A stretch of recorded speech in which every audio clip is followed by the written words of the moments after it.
Howdy, welcome back to the channel. Today we're going to polish a piece of fire obsidian. We're going to polish both sides and see how it looks. So let's go ahead and get right into it. Here is the obsidian in question. So, got a flashlight here. That is the layer that we have to grind down to make all pretty. So to go past the gold sheen right here to get to that layer. And it looks like it does wrap all the way around just fine. Got plenty of gap there to work with. And then on the back side here, there's another layer right there. We're not going to do anything with that layer, but there's more. The bowl of water, we submerge it. Let's go ahead and zoom in a little bit. I mean, even without the flashlight, you can kind of see the top layer there a little bit. Again, it's kind of a weird angle. We do have more layers below. So there's the bottom, and here on this side, gotta get the right angle here. So there's actually multiple layers throughout this entire piece. See that right side there? There's a flash. And on the bottom corner too. So something like this, it becomes a sacrificial type of deal. You have to grade down this top to get to everything that's down below.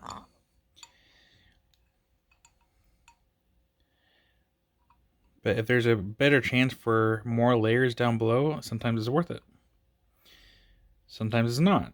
So it becomes, it's a gamble. So I'm gonna work down to the layer that I'm supposed to work on. And kind of go from there. A couple different ways I could do this. I could also cut it right around here. That way I can polish both sides. And then I can actually, if I cut it right, I should be able to also get a secondary layer from this bottom side of the second piece. And potentially even grind down this top to get to this, like have another double piece. But I'm going to start with this side first and kind of go from there.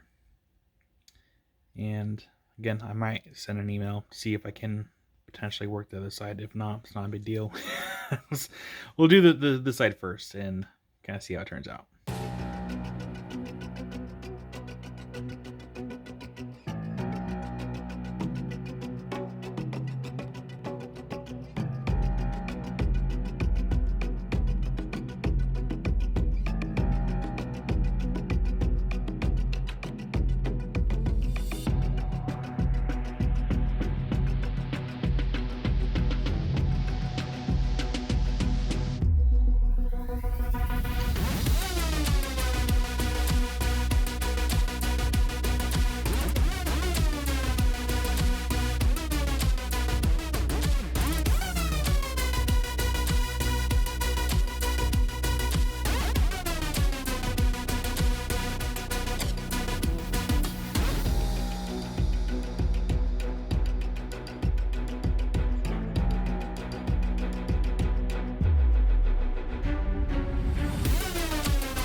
The only part of the process that I did not record was polishing on the carpet wheel that I've got with the cerium oxide.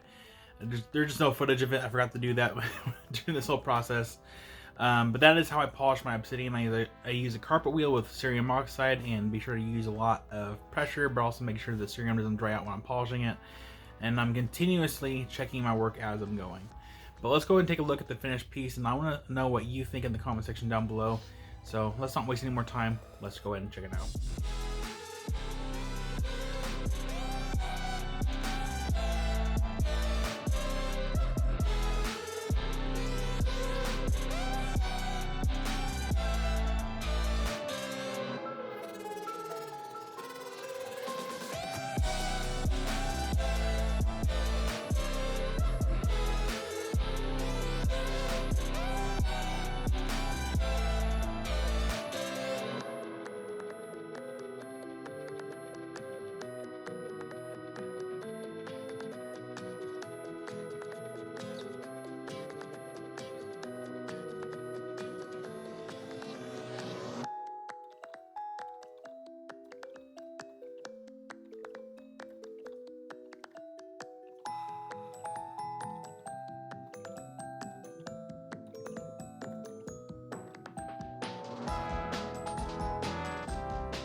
That is going to do it for today. Thank you all so much for watching, and I will see you all in the next video.